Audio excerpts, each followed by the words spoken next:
내가 나를 버려도 나는 너를 버리지 않을 것이다.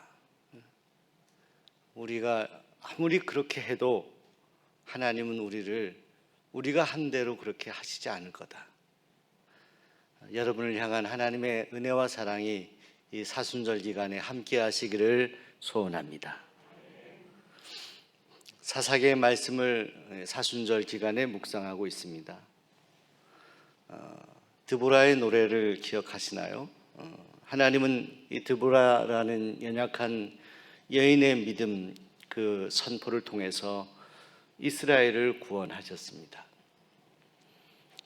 그렇게 해서 태평성대를 40년 동안 누리던 이스라엘이었는데 그들이 또다시 과거보다 더 심하게 여호와의 목전에서 악을 행하게 됩니다. 쉽게 말하면 하나님을 잊어버리고 하나님을 떠나게 되는 것입니다. 그때 미디안 족속을 통해서 다시 이스라엘이 큰 고통을 당하게 됩니다. 이때 이스라엘 민족이 또 부르짖게 됩니다. 하나님 앞에 이 7년 동안의 이 미디안 족속의 그 고통 속에서 고생하던 저들이 부르짖었을 때 하나님께서는 또다시 하나님의 종을 보내시게 됩니다. 반복되는 이스라엘 민족의 배반, 그 불신앙, 쉽게 말하면 하나님이 처음부터 선택해서 하나님의 자녀가 됐는데 세상에 나가서 하나님을 잊고 살다가 어떤 어려운 계기가 돼서 또 하나님께로 이렇게 돌아오게 되는 그런 일이 있었는데 또 잊어버리고 다시 또 세상으로 나아가서 헤매이는 그런 일이 생기고 다시 하나님께로 그렇게 돌아오는 이 일의 반복적인 일들이 사사기 말씀에 나타나 있는 것입니다. 이런 반복적인 죄악에도 불구하고 하나님께서는 이스라엘 민족, 오늘 찬양한 대로 그래도 하나님은 저들을 버리지 아니하셨어요. 부르짖을 때 하나님은 그들을 긍휼히 여기셔서 사사를 보내셨는데 그 사사가 기드온이라고 하는 사사입니다. 여러분, 과거에 저는 어렸을 때 저희 선친께서 영화를 참 좋아하셔서 어렸을 때에도 제가 이해하거나 해석하기 어려운 영화를 많이 봤습니다. 그 영화들 가운데 서부 영화들이 있습니다. 그 영화 가운데 한 영화가 생각이 나고 하이눈이라고 하는 영화인데 캐리 쿠퍼라고 하는 우리 어르신들은 아마 기억을 하실 겁니다. 총잡이 보안관의 그런 역할을 하는 주인공이 나오게 됩니다. 저 주인공은 보안관을 하면서 그 마을을 악한 사람들로부터 지키고 보호하려고 하는데 이제 보안관의 임기가 거의 끝날 때쯤에 아주 악당 중에 악당인 사람들이 다시 그 마을을 괴롭히기 위해서 온다는 소식을 듣게 됩니다. 캐리 쿠퍼는 그냥 떠나면 되는 거예요. 떠나질 않아요. 떠날 수가 없어요. 그 사람들이 그들에 의해서 고통당할 것을 생각하면서 거기에 남게 됩니다. 그리고 그 마을 사람들에게 요청을 하게 됩니다. 여기서 나와 함께 싸워줄 수 있겠느냐고. 이 캐리 쿠퍼를 위한 것이 아니고 그 마을 사람들을 위한 것인데 아무도 그 일에 나서질 않아요. 그래서 이 영화에서는 캐리 쿠퍼 혼자 악당들과 싸울 계획을 하고 유서를 먼저 적어요. 죽을 각오를 하고 그리고 그 마을을 결국 지켜내고 나중에 마을 사람들이 와서 고맙다라고 인사하고 할 때 그때 보안관 배지를 떼서 던져버리죠. 그리고 그 마을을 떠나게 됩니다. 자기 할 일을 하고 떠나게 됩니다. 저는 어렸을 때이지만 이 하이눈이라고 하는 이 영화에 대한 감동이 아직 있는 것 같습니다. 근데 이 영화의 명대사들 가운데 이런 대사가 있습니다. 이 캐리 쿠퍼가 이 보안관이 사람들을 모집할 때 이렇게 말합니다. 저는 총 잘 쏘는 사람을 구하지 않습니다. 제가 필요한 사람은 이 일이 나의 일이다 라고 생각하는 사람입니다. 그렇게 해서 사람들을 모으는데 아무도 함께하지 않는 거예요. 저는 이 대사를 생각하면서 이 일이 나의 일이다라고 생각하며 총을 들 수 있는 사람이 있었으면 좋겠다라는 이 보안관의 이야기를 들으면서 이런 묵상을 해보았습니다. 이 일이 나의 일이다가 아니라 우리는 하나님의 자녀로서 이 일이 하나님의 일이다 라고 생각하며 하나님이 모집을 요청하실 때 기꺼이 그 부르심에 응답할 수 있는 사람. 우리가 함께 신앙생활을 하는데 어렵고 힘든 시대에 때로는 하나님이 우리에게 하나님의 용사로 우리를 모집하고 요청하실 때에 이것이 나의 일이 아니라 하나님의 일입니다라고 하나님의 일에 참여할 수 있는 사람을 이 어려운 시대에 기대하고 계신 거예요. 바로 미디안에게 고통을 당할 때 하나님께서는 이스라엘 민족을 구원하시기 위해서 사람을 모집하게 되죠. 그 전에 먼저 지도자를 선택하셔야만 했습니다.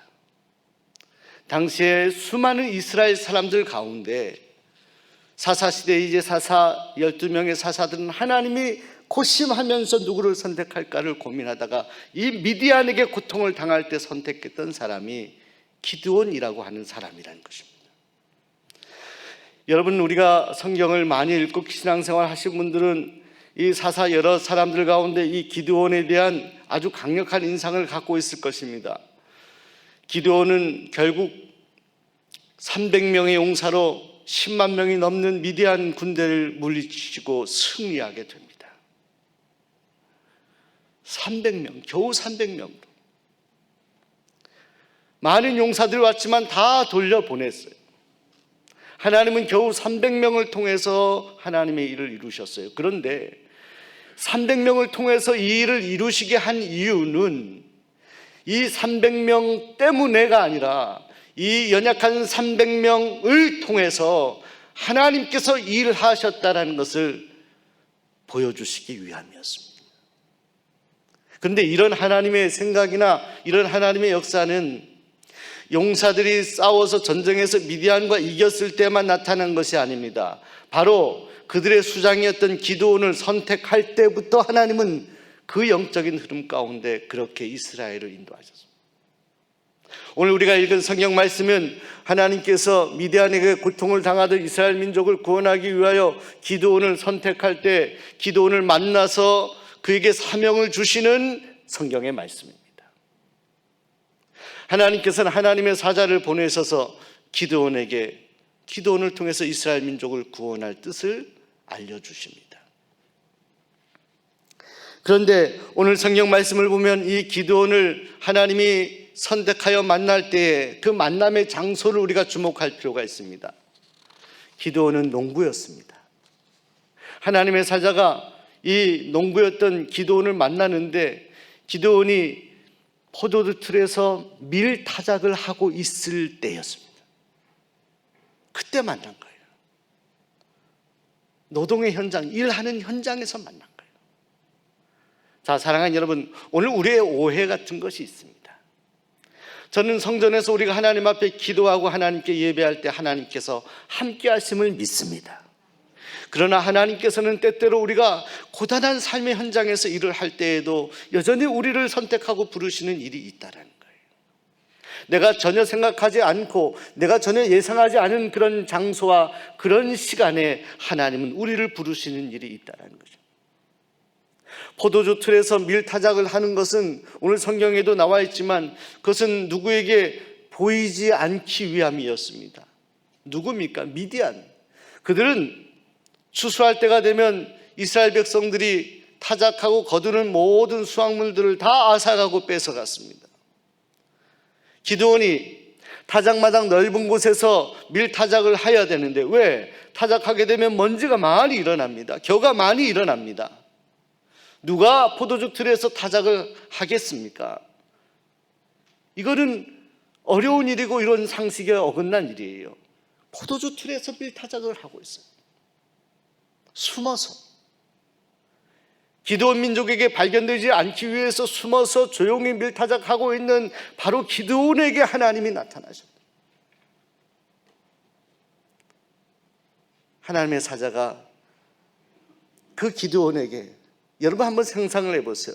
포도틀에서 밀타작을 하면서 이렇게 쭈뼛쭈뼛 누가 오나 소심해 있는 그 기드온에게 하나님의 사자가 나타나서 이렇게 말합니다. 큰 용사여, 하나님께서 너와 함께 하실 것이다. 믿음 없고 연약해 보이는 이 평범해 보이는 농부 기드온에게 하나님의 사자가 말하는 거예요. 큰 용사다. 그가 용사인가요? 그가 군사인가요? 그가 무기를 잘 다루는 사람이었습니까? 아니에요. 농부예요. 큰 용사라. 이미 하나님께서는 이 기드온을 통해 일하실 미래를 바라보시며 기드온의 기드온을 향한 비전을 선포하신 거예요. 너는 큰 용사가 될 것이다 라는 거예요.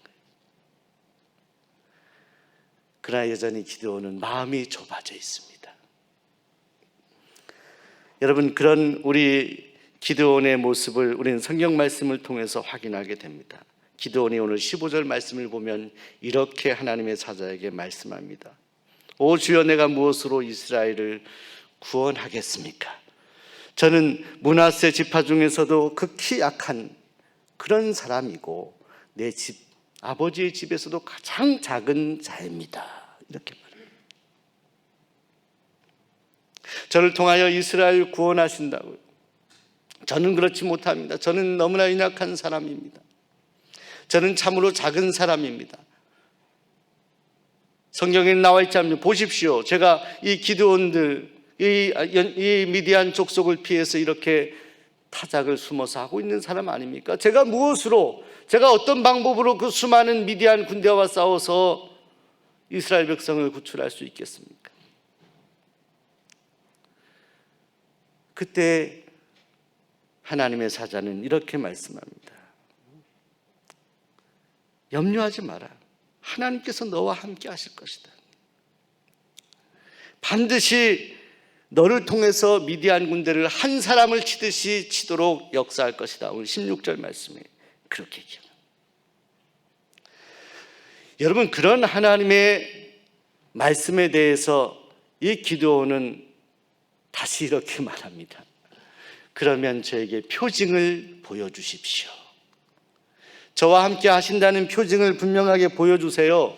그래서 오늘 성경 말씀 19절 이하에 보면 표징을 하나님께서 보여주십니다. 고기와 무교병을 완전히 불사르게 하는 놀라운 기적을 보여주신다는 거예요. 그런데 이 표징에도 만족하지 못했어요. 성경 말씀을 보시면 그 이후에도 다시 기드온이 표징을 요청합니다. 기적 같은 것을 요청하는 거예요. 하나님이 나와 함께 하신다면, 앞으로 일어날 기적을 나에게 베푸신다면 지금 그 일을 나에게 보여달라는 거예요. 표징이라는 것은 그것이에요. 지금 하나님이 살아계심을 보여달라는 것입니다. 그러면서 기드온이 직접 요청을 합니다. 여기 타작마당에 양털 한 손뭉치가 있는데 손뭉치에는 이슬이 물이 축축하게 젖게 하고 나머지 주변 땅은 바짝 마르게 해달라고. 하나님이 그렇게 하셔요. 양털이 축축한데 주변 땅이 바짝 말라있어요. 이게 가능한 것인가요? 습도라는 것이 거기에 습기가 있으면 다 젖게 되어 있는데 양털만 물기가 있는 거예요. 이것에도 만족 못하고 다시 또 요청합니다. 이제는 그 반대로 해달라는 거예요. 주변 땅이 축축하게 젖게 해달라고 요청하면서 가운데 있는 이 손에 있는 이 양털 뭉치 그것만 바짝 마르게 해달라고 그렇게 요청합니다. 하나님께서는 그 일을 행하십니다. 사랑하는 여러분, 이것이 300용사로 수많은 미디안 족속을 물리쳤던 영적 지도자 기드온의 모습이었습니다. 표징을 요청하는 거예요. 하나님이 함께 하신다는 것 분명히 말씀하셨음에도 불구하고 나에게 강력한 표정을 요청하는 그런 기드온의 모습을 봅니다. 그런데 저는 이 기드온의 요청에 대해서 응답하시고 그렇게 표징을 보여주시는 하나님에 대해서 묵상하는 거예요. 얼마나 괘씸할까요? 2번이나 3번이나 이런 표징을 요청하는 기드온에 대해서 얼마나 마음이 서운하겠습니까? 그런데 그렇지 않아요. 하나님께서는 그 요청을 그대로 들어주십니다. 왜? 기도원 마음속에 있는, 그럼에도 불구하고 연약하지만, 믿음이 아직 부족하지만, 아직 확신이 부족하지만 그 일을 한번 해보겠습니다라고 한 발자국 뛰었던 이 기도원을 하나님은 긍휼히 여기십니다. 그리고 더 중요한 이유가 있습니다. 이스라엘 민족을 구원하기 위해서입니다. 왜 기도원을 선택하는 겁니까? 이스라엘 민족을 구원하기 위함. 신음하는 그들을 구출하기 위해서 3번의 표징을 보여주시면서까지 하나님은 기도원이 요청한 표징을 보여주시고 나타내 주십니다. 이것이 하나님이십니다. 사랑하는 여러분, 우리가 살아가면서 하나님께서 우리를 부르실 때가 있습니다. 이 기드온의 이야기는 그 과거 구약시대의 이야기만이 아니라는 것입니다. 하나님이 저와 여러분을 부르실 때가 있어요. 기드온아 하면서 부르실 때가 있어요. 사랑하는 누구야? 라고 부르실 때가 있어요. 너는 큰 용사다라고 부르실 때가 있어요. 내 삶의 자리는 참으로 초라하고 부족하고, 지금 내가 살아가는 삶의 모습은 너무나 형편이 없고, 나는 너무나 마음이 약하고, 나는 너무나 믿음이 부족해 보이는, 소심해 보이는 포도주 틀에서 밀을 타작하는 것 같은, 숨어서 적들을 바라보며 숨어서 타작하는 기드온 같은 소심한 사람처럼 오늘 내가 그렇게 느껴짐에도 불구하고 그런 우리에게 다가오셔서 사랑하는 딸아, 사랑하는 아들아, 내가 너를 사용하기 원한다. 그렇게 말씀하시고 우리를 부르실 때가 있다는 것입니다. 사랑하는 여러분, 그때 우리가, 때때로 우리가 하나님 앞에 그런 마음의 감동이 있을 때 기도원과 같은 모습으로 하나님께 응대할 때가 있어요. 하나님, 제가 뭘 그렇게 할 수 있겠습니까?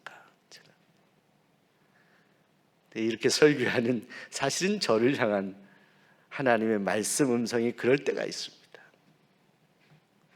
때때로 하나님이 비전을 주시고 소망을 주실 때 제가 정말로 그랬거든요. 하나님, 이거 하나님 제가 어떻게 그런 걸 합니까? 하나님, 저를 아시잖아요. 제 부족함과 제 연약함을 아시지 않습니까? 제가 어떻게 그런 일을 하겠습니까? 이럴 때가 있어요.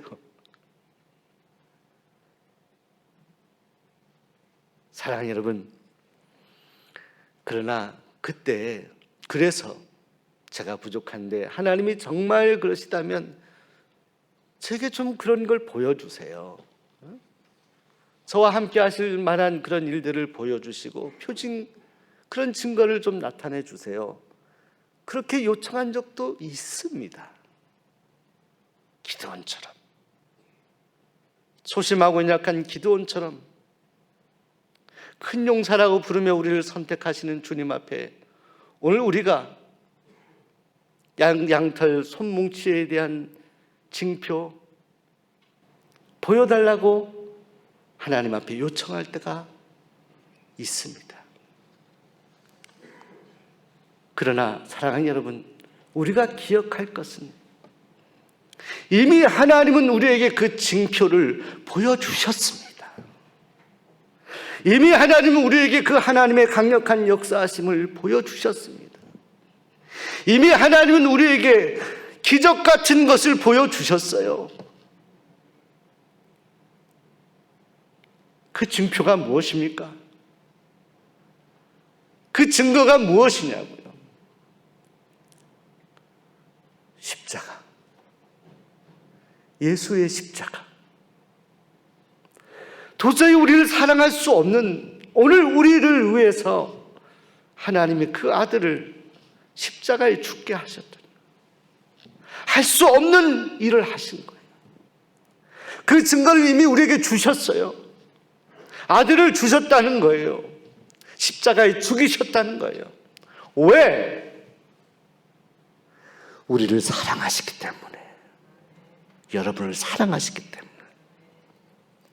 우리는 주님이 부르실 때 주님께 이렇게 말합니다. 하나님, 저는 아직입니다. 하나님, 조금만 기다려 주십시오. 하나님, 저는 아직 충분한 표정이 필요합니다. 하나님, 저는 아직 확신이 부족합니다. 이미 보여주셨잖아요. 이미 들려주셨잖아요. 이미 알려주셨잖아요. 그 십자가의 사랑으로, 그래도 오늘 우리의 모습에도, 그래도 우리를 사랑하시는 그 주님의 사랑으로 오늘 우리에게 보여주시지 않았습니까?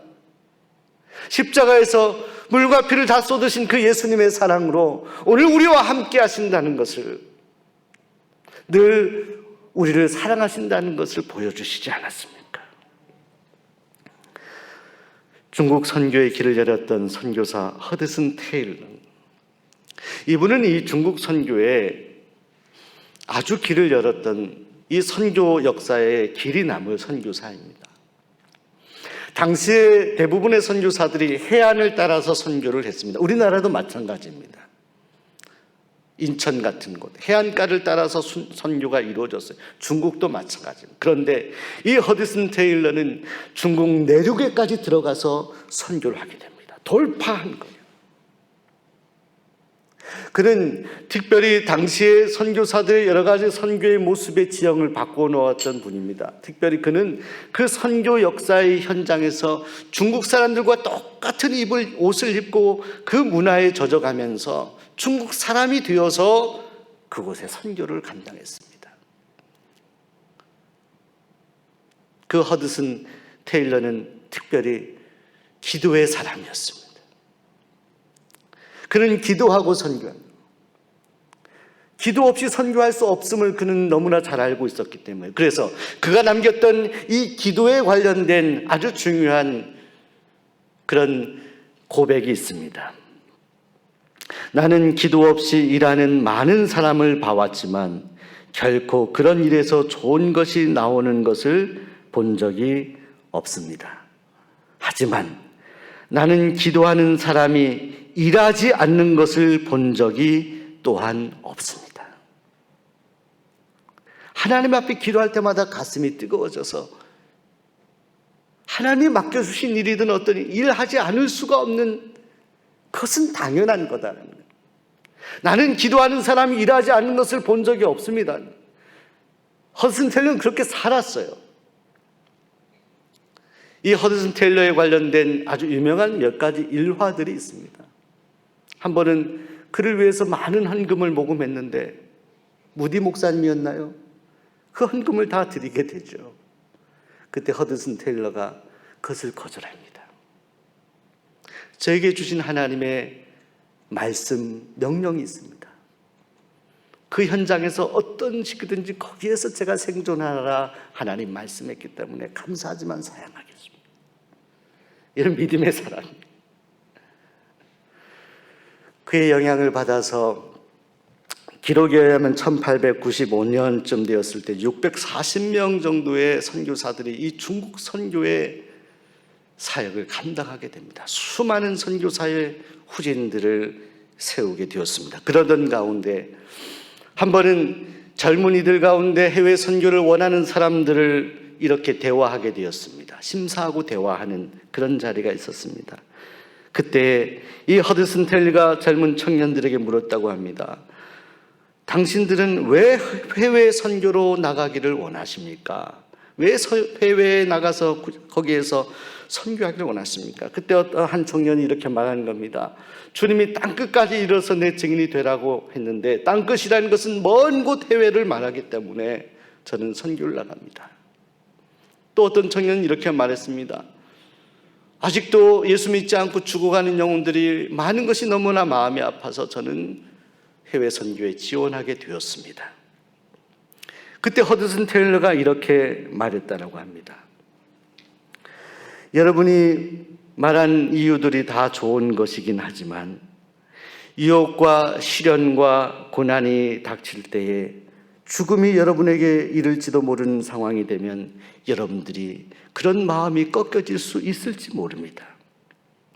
여러분을 유혹과 고난의 순간에도 지켜줄 수 있는 단 하나의 동기, 단 하나의 이유는 바로 이것입니다. 그리스도의 사랑. 그리스도의 사랑이 나를 강권하시는 도다. 그 사랑. 젊은 여러분, 그 사랑을 잊지 마십시오. 여러분을 사랑한 그 사랑. 그 사랑이 여러분을 강권하여 끝까지, 죽음까지 두려워하지 않고 선교하게 할 것입니다. 그 사랑을 기억하십시오. 사랑하는 여러분, 성경의 위대한 하나님의 사람들이 어떻게 죽음을 무릅쓰고 복음을 전했습니까? 사명을 감당했습니까? 무엇입니까? 베드로가 거꾸로 순교하면서까지 복음을 전했던 이유, 동기가 어디 있습니까? 그 사랑, 배반한 자신을 사랑하시고 품어주신 그 사랑. 사도 바울이 그 선교여행 고난을 다 이기고 죽음을 무릅쓰며 복음을 전했던 이유는 무엇입니까? 무엇 때문입니까? 원수 같은 자기를 사랑한 바로 그 사랑, 예수님의 사랑. 자, 오늘 우리에게는 그 사랑이 이미 우리의 증표로 남아 있습니다. 하나님이 여러분을 사랑하신 그 증거가 우리에게 있어요. 자, 이때 하나님이 오늘 우리를 부르실 때에 오늘 우리는 어떻게 대답해야 되겠습니까? 표징이 이미 여러분에게 있지 않습니까? 주님, 제가 그리하겠습니다. 주님이 저를 사랑하시기 때문에 저는 그 사랑을 믿습니다. 저는 끝까지 그 사랑을 붙들고 살겠습니다. 제가 하겠습니다. 이 사순절 기간에 그렇게 고백하며 나아가는 믿음의 사람들이 되시기를 바랍니다. 기도하겠습니다. 하나님 아버지,